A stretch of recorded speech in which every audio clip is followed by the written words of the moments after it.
I was always interested in people with all of my projects. I start out with preconceived notions and stereotypes, and I think I know the destination.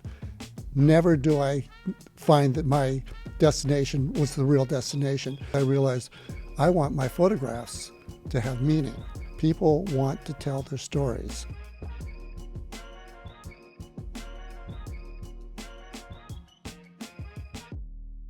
A content warning for this episode of the podcast. We cover a lot of topics, including genocide, death, war, so viewer discretion is advised. Hi, my name is Ana Michelle Morejon, and welcome to Producer's Corner, where we interview diverse creatives, filmmakers, content creators in East Multnomah County, which is kind of in the Portland, Oregon area, and beyond. And we are part of MetroEast Community Media, which is a nonprofit that teaches the public how to create their own media. If you want to know more about MetroEast, you can check out our website, metroeast.org. And today I have Jim with me. Jim is a freelance photographer in the Portland area, raised here, still here to this day. And his work has been featured in permanent exhibitions in the Library of Congress, Portland Art Museum, Yale University, a long list that I won't be able to remember, but that was super cool to hear about. And Jim is currently working on a collaborative photography project called What We Carried with a local organization called Street Roots. And so we'll talk about that. We'll talk about some of his other projects. I'm excited to have Jim on. We're connected from a mutual contact at Street Roots. So yeah, Jim, that's enough from me. How about in your own words, can you tell me more about yourself, your background, and what you do? Yeah, well, thanks for having me. I am from Portland. My parents lived in Vanport until they were washed away, and I grew up in North Portland. And I'm going to talk a little bit about my exposure to photography because that's what I do. My parents took me to Sears and Roebuck store to do some shopping, and they would always leave me in the toy section. And as I got a little bit older, I gravitated towards the science toys, microscopes, telescopes, and I came across a little darkroom kit.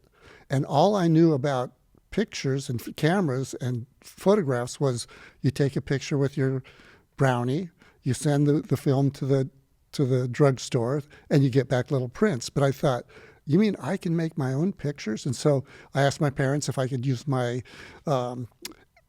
money that I'd made mowing the lawn to buy this little darkroom kit. And I built a darkroom in my bedroom closet, and I set it up. I mixed the chemicals. I made the exposure. And when I saw that first print come up, it was magic. It was alchemy. And that was the beginning of my photography career. I then went to Benson Polytechnic and studied photography there, and finally ended up at Portland State. And I took a photography class, and it was an upper division critique class.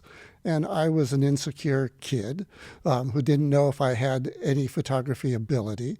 And the class was really over my head, but it was just critiques. And so we got an assignment, and it was to do a photograph based on a poem, Burnt Norton by T.S. Eliot, and turn that into a photograph. And I didn't know how to process that, but I took some pictures, and I put my pictures up on the wall like everybody else did.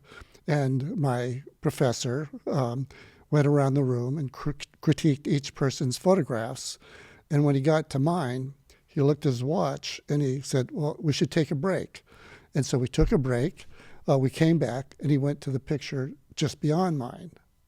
And I thought, well, that can happen. Second week, same thing happened. And at that point, I went home, or I went and talked to my girlfriend. I said, well, I don't think I have it.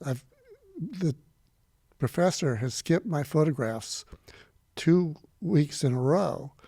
And I think this time, if it happens again, I'm not a photographer. And so the third week, he came to my photograph, and he turned around to me and said, and I didn't even know if he knew my name, "Well, Mr. Lommasson, you've done it again." And he said something really good about my photograph. So that was the turning point in my career and in my life, because I was ready to throw in the towel, and this gave me an incentive to keep going. So after that, I ended up teaching for about 10 years. I was head of the photo department at PNCA for 4 years. And then I just decided I want to do photography. So I'm curious, you said your professor skipped through two of them. Did you ever find out why? I didn't. I was just so relieved. And it really was a pivotal moment in my life, because I wouldn't have pursued photography had he not acknowledged my work and said good things. And so I guess he realized somewhere along the way in the first two photographs that things were going well for me. And I'm not sure why he skipped me, but that's the way it was. And then the other thing that happened later in that term was one of my fellow students, a young mother, brought her 5 or 6 year old daughter with her, who was not enjoying sitting through 3 hours of critiques of adults talking about photographs. And so during the break, she was trying to engage her daughter. And so she was walking around holding her daughter, showing her each of the photographs and saying things about composition and formal things. And the kid was having none of it. And she basically said, "Well, so what?" And I overheard that. And I thought, so what? That really was the right question to ask. And that really informed, I think, the rest of my life, because I realized I want my photographs to have meaning. And so I want "so what" to be a good question. And my role is to answer that. It sounds like you have the story that a lot of artists do of finding that passion or that interest from childhood. I can't believe they had darkroom kits that they sold in the toy store. Yeah. Like, that's so cool. Do you feel like what technology do you use? Because I know there's a transition from analog to digital and film, and the whole process is changing. So I was curious about what that looks like for you. Yeah. It all started out with film and dark rooms and developing in large format. And eventually, when digital started to happen, I kind of resisted for a while, because at that point, digital wasn't as good as film, but then digital became better than film. Oh. And so and it's more immediate, and it allowed me to do the kind of work that I wanted to do. I loved being in the dark room. I loved the sound of the water running, washing the prints. It was like camping by a stream. And I also had a safe light filter over a TV set in my darkroom, so I could watch daytime TV as I was developing my pictures. But there's a lot of young people, especially, that really love analog photography, and I think that's fantastic, because you really learn the process and what f-stops mean, shutter speeds mean, what it means to manipulate an image in the darkroom, and then later on you can choose whether you want to stick with analog or go digital. So it's all good. Absolutely. And thematically, how do you find the subjects of your work, and how has that changed over time? Yeah, I mean, I started out doing kind of landscape photography and what photographers did at the time, but I was always interested in people, and I'd done commercial photography most of my life to support myself, but along the way, I did personal projects, and I had an assignment photographing a piece of exercise equipment in a boxing gym in Portland. And I didn't even know there were boxing gyms in Portland. And so I did the photo shoot, but I realized when I looked around the gym with, all of these posters and snapshots, aged photographs of boxers from the past, I realized there was something here. And then one of the trainers, Jesse Sandoval, a 70-year-old man, during the break time, started showing me around the gym, telling me about different fighters from the Pacific Northwest. It felt like he was a docent in a museum of boxing. And so I thought, there's a subculture here that I don't know anything about. I don't understand, but there's something here. And so I thought I would just take some pictures. And so I became a gym rat. When I had spare time, I'd go to the gym, I'd hang out, I'd take some pictures. And eventually I realized that there's more, and I wanted to continue working with boxing gyms. And so every time I got a commercial assignment in another city, where the client was paying for my airfare and my hotel, I would add a couple days to my stay, and I'd find the local gyms and I'd photograph those, not knowing where all this was going. But eventually I realized, I think this might be a book. And I thought, and this is what happens with all of my projects. I start out with preconceived notions and stereotypes, and I think I know the destination. Never do I find that my destination was the real destination. And so with my boxing project, which became a book called Shadow Boxers, I thought the book was going to be about male violence, and I wanted to understand that better. But after about 4 years of going down a path that I thought I knew I was intending to complete, I realized that it's really not about male violence. It's about the role of the gym in the community. The next project I did after our invasion of Iraq after 9/11, and it was a response to 9/11. Iraq had nothing to do with 9/11, but we went under the pretense of mass destruction, weapons of mass destruction, that there were none. And so I thought, well, we know what our leaders are telling us about the invasion of Iraq, but what do the men and women who went to war have to say about their time in Iraq? And so I started doing interviews, and so I did a book called Exit Wounds, Soldier Stories, Life After Iraq and Afghanistan. And it was 50 portraits and 50 stories. And when I started that project, again, I didn't know what to expect. I started with preconceived notions and stereotypes. And I thought, I'm probably going to be encountering men and women who are kind of chest thumpers, and they're going to recite Fox News talking points. And I would understand that. But I hardly found that. I found men and women who went to war. They came home with physical and invisible wounds, and they wanted to tell their stories. And that was a revelation to me how, and it's led through all my projects, about people want to tell their stories. I thought I shouldn't ask any questions about life at war, experiences at war, what they thought about the war, and I just asked questions about homecoming. But they all wanted to talk about their time at war and what they thought about their experience at war. And I didn't do that project with the intention of creating an anti-war book. But essentially that's what the results were. And again, I went down the path thinking I knew where I was going, and I was totally wrong. And what happened was what happened. And so, and then after that, when I started working with soldiers, I thought I probably should interview someone from Iraq, just for my own edification. I thought I needed to know what someone from Iraq thought about our invasion. And so I interviewed an Iraqi woman who lived in Portland. And in the course of our conversation, I asked her, so tell me what you think about the U.S. invasion of Iraq. And she said, well, I thank America for removing Saddam Hussein, but did you have to destroy my entire country to do it? Mm. So that said to me, we need to do another project, and that's with Iraqi and Syrian refugees, Afghanistan refugees. And so I started doing what I thought would be a companion piece to the soldier stories, portraits and interviews, and my pictures were lousy. And I'm a photographer. I take pride in being a good photographer, but I hated my pictures because they were really just people sitting in apartments that they got because of a ERCO or some local agency helping them get settled. But they didn't say anything about diaspora.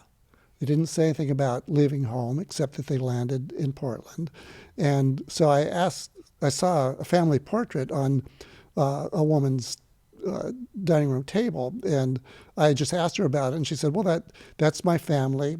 When I left Iraq, I could only take my 2 daughters, one under each arm, and a few personal items. And so I took my family photo and my Quran. And so she said, can you take a picture of my family photo and make prints for me? And I said, sure. So I could do that. So finally I realized the portraits weren't telling the story, but that photograph really tells a story, and that Quran really tells a story. And so I thought, well, how do I get there from here? And I thought, well, maybe I'll make a print of the Quran and the family portrait with a lot of white space around it.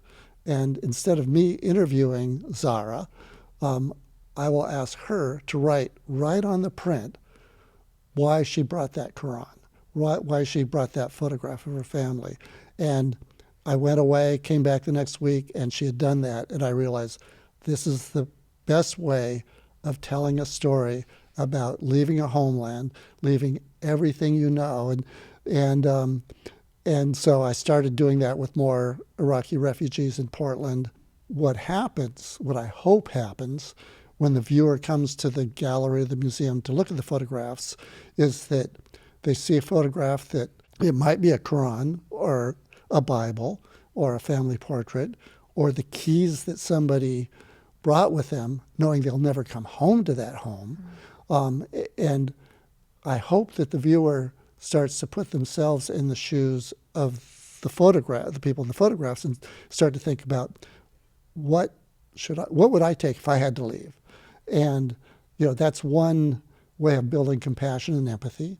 And then the next question that I think and I hope people ask and realize is that it's not just what I'm taking away, it's what I'm leaving behind. And that's everything else. That's maybe members of your family, your university, your religion, your home, your language. And so that also helps, hopefully, to build compassion and empathy.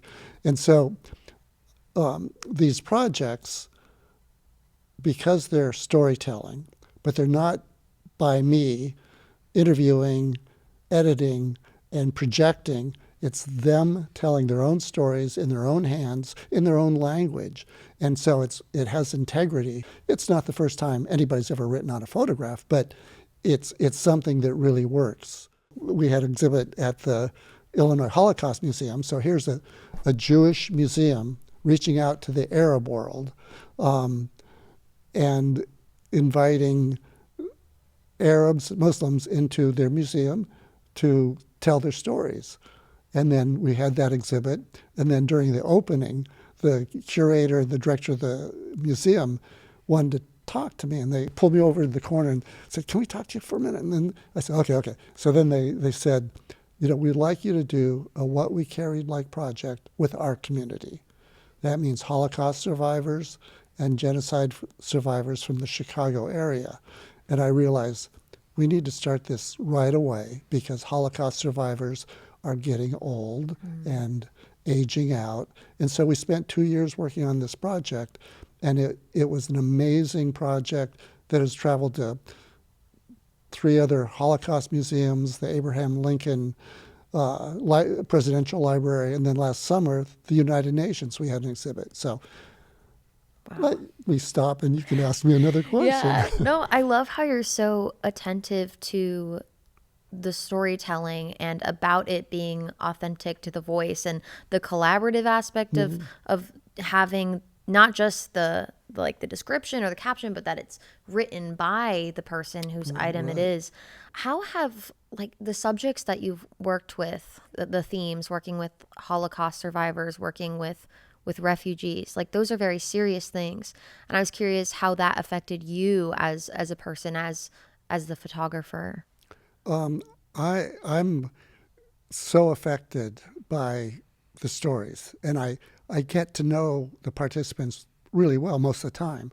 And whether it's soldiers or Iraqi or Syrian refugees or Holocaust survivors and genocide survivors, I can't help but be affected by their stories. And, when I was working with the Illinois Holocaust Museum, there were items that were brought into me, and I set up a little photo studio in the basement, and they would bring things in on a cart with a spreadsheet, and I often didn't know, I didn't meet the participant until later, but there were times when things came in and they broke my heart.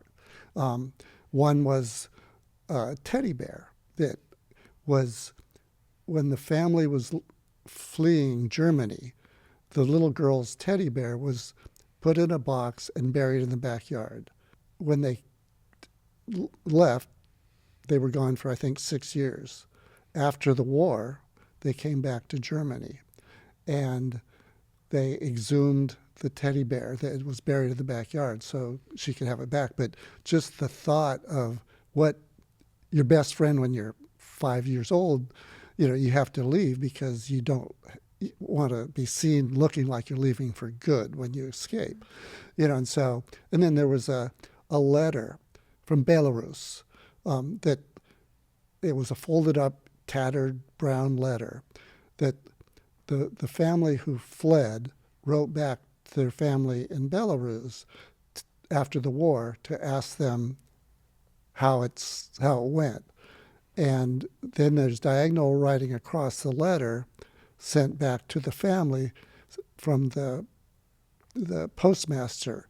And he said, "I'm sorry to be the one to tell you this, but your entire family were murdered by the Nazis." So that was the letter that I photographed, made the print, and then the family now wrote around that letter about the letter. And then there was one more. It was from a mother from Rwanda whose husband and her two little daughters were killed. And Reza and Clarice, 3 and 5 years old, were killed. She fled, and they were separated. They went with their father and were killed. And so about 15 years later, she was contacted and said that there was a mass grave that was uncovered. It was all bones, but some clothing was there. So when they brought in this little green dress, blood-stained, I closed the door and burst into tears. And so there's no way that you cannot be affected by that. There's more to that story. Immaculée, the mother, last summer we had an exhibit at the United Nations, and it featured one Holocaust survivor, one Cambodian survivor of the killing fields, and one person from Kosovo, and Immaculée from Rwanda. She was the keynote speaker. Our event was, the opening was on the first day of the genocide 29 years prior, and Immaculée was the keynote speaker. And so we were at the United Nations. The host opened the meeting, introduced everybody, and the 3 survivors told their story, and Immaculée was the keynote speaker. She was the last speaker.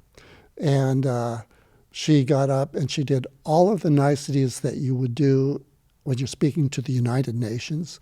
And she thanked everybody. And then she told the story of losing her husband and her 2 daughters. And then she paused. And she looked at the host from the United Nations, speaking to not him, but to the United Nations. And she said, "We came to the United Nations and we asked for your help. And you said it's not quite time. We came back to the United Nations and we asked for your help. And you again said, we can't do anything right now." And then she paused. It was absolute silence. And she said, "We came back a third time. And at that time, my 2 daughters and my husband were dead, and 800 of my country people were killed." So she was speaking truth to power. And then she thanked the United Nations, she thanked everybody in the audience, and she sat down. And the hair on everybody's back of their necks were standing up, and you could hear a pin drop. And then the host got up to close the meeting, and he said, "Thank you, Immaculée. The United Nations needed to hear this. We failed you." And so, that was such an amazing moment, and the culmination of writing on photographs. This started in Portland and evolved to this event that could happen where Immaculée could speak truth to power And it was earth-shaking. When the meeting was over and we were all walking back to the hotel, the curator from the Illinois Holocaust Museum asked Immaculée if that last part was an ad lib, if she'd written it into her speech. And Immaculée said, "It was written into my speech, but it wasn't written into the copy that I gave the United Nations before the event." And it was like, we all just like, we're in tears. So Wow. I'm not sure if that's the answer to your question, but No, obviously, like the answer is that it has affected you, and I can't imagine how it wouldn't have. Yeah. I think as you were speaking, I couldn't help but think of everything going on with Palestine, genocide there, United Nations response. And so is there, what projects are you working on today? Because it sounds like your history of projects have all dealt with really important, topics going on in the world. So yeah, could you share anything about what you're working on now? Yeah, I mean, all of my projects have led to the next. And about 6 years ago, I started thinking about doing a What We Carried Like project with Portland's unhoused community. But 6 years ago, people were more fluid and weren't encamped like they are now. Mm-hmm. So I since this project requires several steps. One is me introducing myself, finding someone who is willing, and then taking a picture, and then going away, making a print, and then returning the print so they could write on it, which might be the next day or the next week, but I'd have to find that person. And then I'd leave a print, and then they'd write on it. Then I'd have to find them again after they'd written. And so 6 years ago, that wouldn't work. But I thought, well, now is the time because I can find people. They're encamped. And so I just wrote a letter to a couple different agencies with an example of previous work and what I wanted to do. And I wrote to Street Roots. I love Street Roots. I buy their newspapers. Their newspapers are well written, and they tell us about our community. And could you explain a little bit for maybe listeners who aren't familiar what Street Roots does? Yeah, Street Roots is a newspaper that works mostly with unhoused people in Portland, and often written by unhoused participants. And the participants can sell the newspaper for $1 on street corners in front of shops, and they can earn some money. It gives people a mission. Having a job really means a lot. And so I really love what Street Roots does. And so I contacted Street Roots, and I got a letter back right away. The letter basically said, "We love your project, we want to help you, and we even have an idea how to get it started." And so the person that contacted me, named Maggie, said, "We have a Monday morning poetry group, and you could come and make a presentation, and maybe some of our poetry group would like to participate and write on photographs of their objects." And so I came in, I did a presentation, and the group was just so enthusiastic. And so then I shut my mouth and I just sat in on the class, and Maggie gave everybody a copy of a poem that was about swifts, those birds, not written by a Portlander. And everybody read it, and then she asked the group to write their response to the poem. And so I didn't know what to expect. And then people started talking about metaphor, how it related to some Shakespearean phrases, how it was a reference to the Torah. So I was sitting there thinking, my preconceived notions and stereotypes just went away, and I felt like I was sitting in an upper division college writing class, way above my head. And so it was just, again, reminds us of our common humanity, and that we We sometimes can be very dismissive, and so I just came back every week, and then I came back during other days during the week. But I've always sat in on the writing group, and then one time somebody opened the door to Street Roots and was yelling into the room. And I thought, well, yeah, I'm assuming that's somebody having trouble out on the street, and they're, who knows, they're acting out. And then Maggie jumps up, she grabs her Narcan kit, goes out the door. She's gone. We're chatting amongst ourselves. She comes back in, puts the kit down, sits down with the poetry group, and says, "Where were we?" And I'm thinking, she just saved someone's life. Wow. And so these experiences all inform, next steps to projects. And one thing that happens with all of these projects is they give agency to the participants. I hate to say I'm giving voice, but I've had people come up to me, Iraqi refugees, genocide survivors, and say, you're the first American that's given me the time of day. And there's been times where I'm sitting around someone's living room, the father is reading to me what he wrote in Arabic, he's translating it for me, and I look around the room, grandma's crying, his kids are crying, I'm crying. And what I realize, and often people say, Jim, you're showing the humanity of the refugees. And I say, no, it's really not the refugees' humanity. It's our humanity. It sounds like you've gone out and you filmed people from all corners of the world, and this project sounds like you're really bringing it back to Portland, which is where you're from, where we are now. And I think that's beautiful that you're able to recognize a really big tragedy in our community. And I really do hope to see and engage with the project in any way. Are these photos available yet? Where can people see some of that work? Yeah, this project isn't ready for prime time yet. Yeah.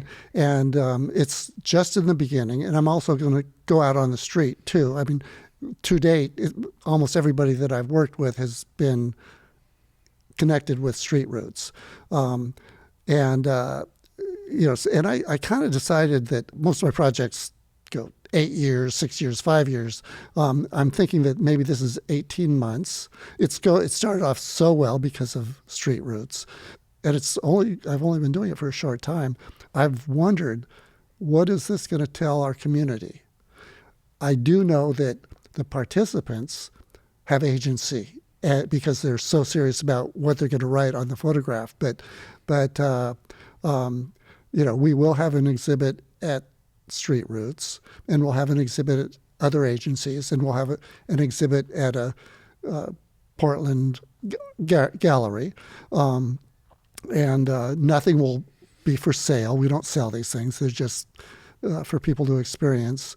I've talked to Maggie about recording people reading their poetry, and maybe making that as a soundscape to the exhibit, so there would be an ongoing voice in the background as people look at the photographs of the poetry that people have written. So I'm hoping that this can be a bigger experience, kind of an installation, and audio, and maybe even something three-dimensional. And I'm not sure what that might be, and I'm not sure if that might be something that the participants conceive and construct.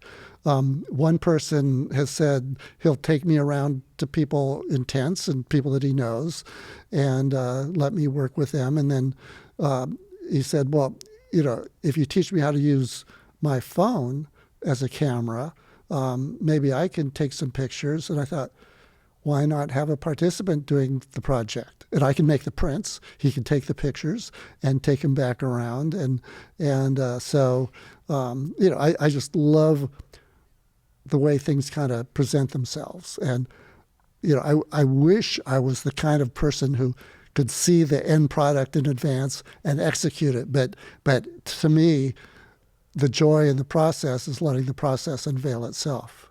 That sounds so exciting. And it's really cool that you're thinking about, these different ways that you can like bring the photographs and the stories really to life. So I imagine that could really make a big impact. And it sounds like it already is in the lives of the participants, but also like there are so many prejudiced attitudes towards the unhoused and people struggling. It sounds like it's a project that could do a lot of good. I know you brought some photographs with you today. We'll see if we can show them for our viewers, and if you're listening, you'll have to tune in and we'll do our best to describe them to you. But I'd love to hear like what is this photograph that you have? Well, We're looking at a book. Maybe you can describe it a little bit. Yeah, since we're doing a podcast, but we will have a video eventually. The podcast listeners are going to really have to squint their eyes to see this. But I'm holding up a picture of an anthropology book that Haifa Al-Habib brought with her from Iraq. Her husband is Farouk Hassan. He's one of the most famous artists from Iraq in the 20th century. And so this anthropology book I photographed, and then she wrote in ancient Arabic calligraphy a few lines that basically say, will my tomorrow be like my yesterday, sadness and sorrow. And it's a beautiful image because of the book. And she's an artist and an academic, and so she brought that book. Another photograph here is a set of teacups from Iraq. And these are teacups that were always used in family celebrations. When she left Iraq, she packed them in her backpack, wrapped each one in a different piece of clothing, and the 6 saucers and the 5 cups survived the journey. And she went from, I think, Iraq to Turkey and then to Chicago. And then she wrote about, how meaningful these things were to her, and she couldn't leave them behind. She knew that she was leaving everything else in her house behind, and she would never see it again. And then this is a photograph, and I've been collaborating with the Immigrant Story in Portland, and we did a story with DACA people. And so this is photographs of marbles, and they were given to the participant when he left Guatemala, and they put him in a sock, and they said, take these marbles with you. These are the marbles that we played with as we were kids, and we want these marbles to always remind you of us. And then he wrote the story right on the photograph about the marbles. And so, when people decide what to write, it's totally up to them. I only prompt them to maybe speak about the object, but also if they want to say more, they can.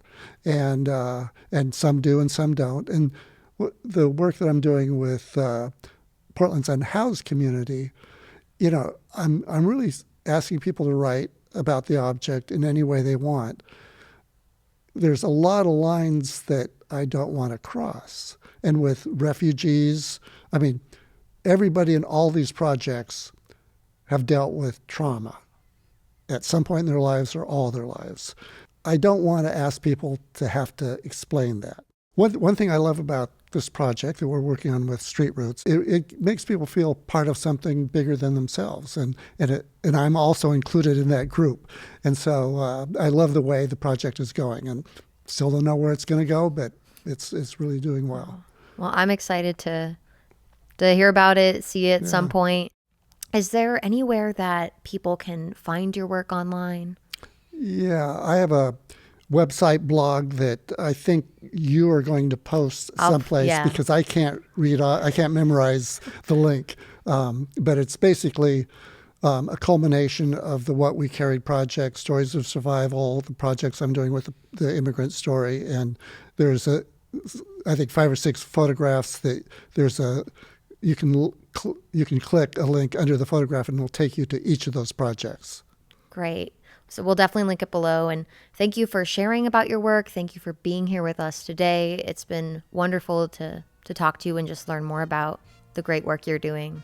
Well, thank you. It's been an honor to be here, and thanks so much. And so I'll close this out. This is Producer's Corner, a podcast where we interview local Portland-based creators, filmmakers, photographers, and all of our episodes are produced by an educational cohort who's behind the cameras, running sound.